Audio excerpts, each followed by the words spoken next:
Yun, magandang buhay mga kaibon. Ayan, nagbabalik ang NBA Lope and Aviary. Ayan, for today's video, ayan, usapang ibunan muna tayo ngayon. Bali, may bago akong ipipairing, panibagong breeder dito sa aking ibunan. At bago ko nga ikwento nga at ipakita sa inyo yung aking bagong gagawing mga breeder at magpapalabas ng magagandang mutation. Yan, nagpakain muna pala ako dito sa aking mga alagang parakeets dito sa aking flight cage. Yan, sa isang malaking flight cage, sama-sama sila diyan. At ibang mutation. Pinapakain ko nga sila ng sariwang kangkong. Yan. Nabili natin sa palengke kaganina. Gulay-gulay muna sila para maganda ang kanilang pangangatawan at healthy. Yan, mamaya pag-usapan natin itong bagong pairing ko sa aking ibunan. Yan, pagbabalik ng NBA Lope and Aviary. Yan. Commercial muna tayo mga kaibon.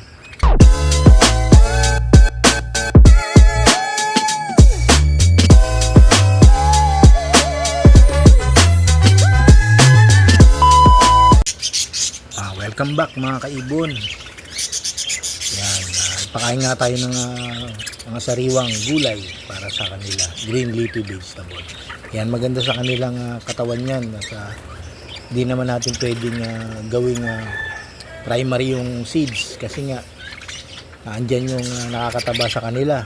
Yan, importante napapakain sila ng seeds at alternate sa gulay. Yan, pagbibigay ko nga yan, nagbibigay ako niyan ay every other day. Sa pagbibigay ng seeds ay every day, pero kaunti lang ang binibigay ko. Dito naman sa gulay ay sundot lang to para dagdag nutrition sa kanilang pangatawan.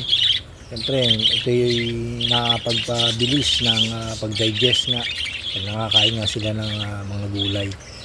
Yan, wag lang natin sosobrahan ng pagbibigay ng gulay kasi nga merong nangyayari, nagkaka-diarrhea sila dahil sa sobrang kain ng gulay.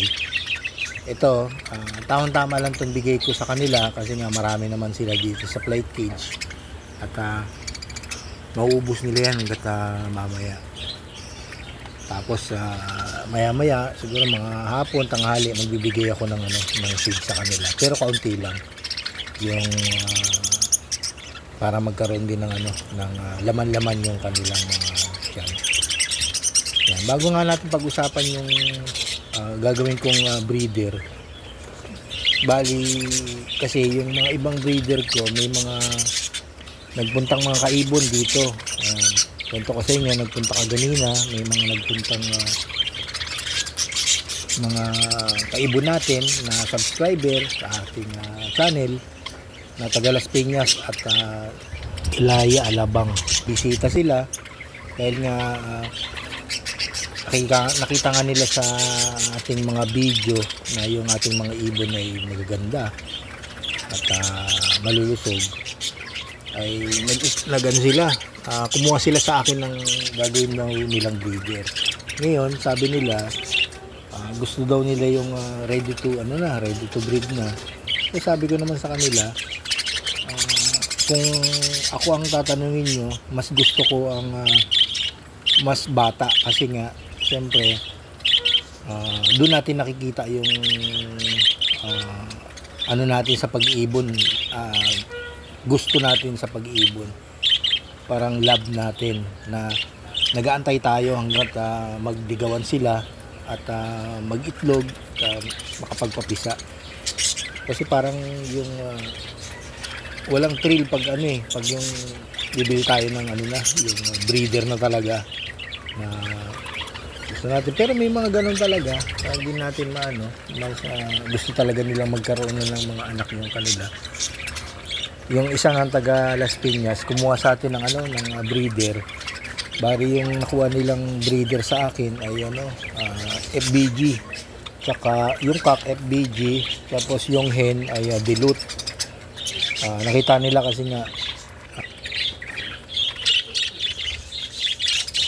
hindi ko na nga nakuhaan ng video kasi nga may sumunod na nagpunta uli, hindi ko na maasikaso at may ginagawa rin ako kanina.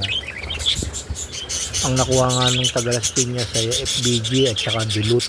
FBG at saka dilute, na yung FBG ay rainbow na yellow face, tapos yung hen naman yung dilute, magandang klase, makikinis. Yun ang napili nila. Siyempre ibigay naman natin ng tamang presyo, pampang lang naman, pampapalit patuka sa ating mga alagang ibon. Bali yung ibibenta naman yan na nakukuha sa akin, ay pinambibili ko rin ng mga kailangan ng ating mga ibon. Yan, tulad ng pagkain, vitamin. Siyempre meron din tayong mga alagang pusa na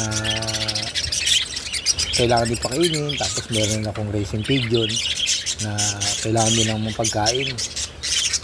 So, yun naman pinagkakabalan ko dito sa aking bahay sa Alabang, ng Tinlupa, yung pag-ibon at pag-aalaga ng iba't ibang uri nga ng kasi nga galing nga tayo sa trabaho, stress, tapos siyempre pag uwi sa bahay makikita natin maganda yung ating mga ibon, mga alaga, pakainin natin, doon nawawala yung ating mga stress, mga iniisip na hindi maganda. Doon na lang natin doon sa ating mga alagang mga ibon. Tapos nga yung isa naman ay taga Ilaya, Alabang. Yan, magkalapit lugar lang naman kami. Hindi naman siya punta, pinapunta lang yung Lalamove rider. Bali pumili lang siya kasi nga pinakita ko nga yung video ng ibon. Ang nakuha niya yung cobalt blue. Yan. Yung nakarang araw may nakuha naman sa akin pair naman ng cobalt blue at green series na cobalt din. Inan ay nakipagkwentuhan sila, nagtanong sila kung ano nga yung magandang ipakain, tapos yung kung paano nga kung kailan daw ito mag-itlog, kung kailan daw. Sabi kunento ko naman yung ating nalalaman. Sinabi ko naman sa kanila na meron akong mga in-upload na video na mga tips, gabay kung paano nga natin alagaan yung ating mga ibon. Yun nga, nakipagkwentuhan, naging busy na nga kami sa kwentuhan, tawanan, tanong-tanong, sir, okay pala itong lugar nyo, ganito. Siyempre sabi ko welcome naman kayo pag mag-chat lang kayo, o kaya kayo sa comment section ng aking mga video. Gusto nyo pumunta, kayo naman, gusto nyo kumuha ng magagandang ibon, ay ibibigay ko naman sa inyo. Yun nga, ayos na. Sabi naman ni sir, na lang ako, mag-chat na lang ako sa inyo, may mga tanong. Sabi ko, sige, huwag kayo may magtanong at papayawan ko kayo ng about sa pag-ibon. Kaya yun, sabi pa nga nung isang taga Las Piñas, kasi nakita niya yung pinag-usapan natin na bagong pairing at abangan daw niya na ma-upload sa ating YouTube. At yun nga mga kaibon, siyempre kung gusto nyo nga rin magpunta rito sa akin, kung malapit kayo, kung gusto nyo rin makita ang ating munting ibunan dito sa aking lugar sa bayan ng Tinlupa, ay mag-chat na lang kayo. Tapos mayroon naman akong FB, Facebook Messenger, search nyo lang search nyo yung Michael Azul Mix Vlog. Sa Facebook naman, ang vlog ko naman dyan yung pang comedy, pagluluto, iba tong sa YouTube. Dito sa atin sa YouTube ay about sa pag-ibon. Doon naman sa Facebook ay medyo konting papatawa tayo. Makikita nyo, search nyo Michael Azul Mix Vlog. Yan, search nyo. Tapos iyan nyo lang ako sa Messenger. Ayun nga mga kaibon, doon nga tayo sa at pakita ko na yung bago kong gagawing breeder sa aking ibunan. Ayun nga, ito nga yung kaibon, yung bago nating pinipairing. ang Dilute Parakeets at yung Rainbow Muabe. Yan, magpapalabas tayo ng gagandang rainbow. Yan, try natin yung kanilang parisan. Yan.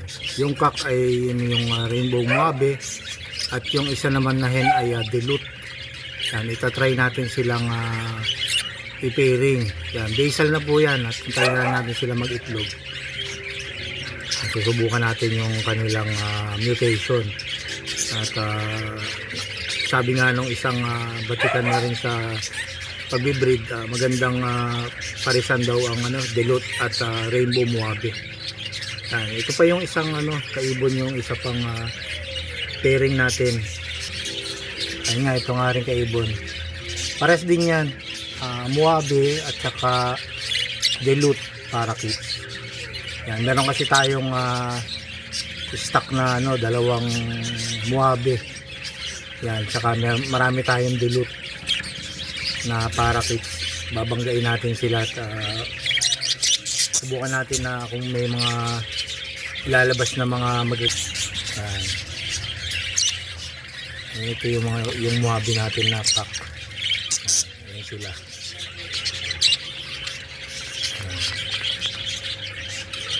Magandang to, Muabe.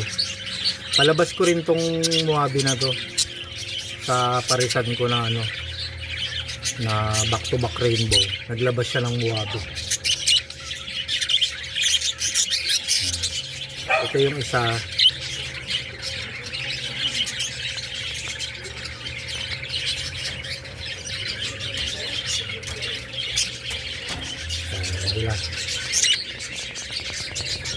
Ito yung pagbabanggain ko. Parehas rainbow. Yan, kasi itong Dilute sa rainbow ring galing to. Itong Dilute na to. Kaya hindi lang siya na visual na rainbow. Pero galing din sa rainbow itong Dilute na to. Yan, itong Muabe. Yan. Galing din sa rainbow yan, back to back rainbow. Yan ang ko ngayon project. Yan, itong dalawang Muabe. Tapos ibabangga natin sa dalawang rin, magkaparehas na Dilute. Ayun na mga kaibon, yung bagong gagawin kong breeder dito sa aking ibunan, ang parehas Muabe.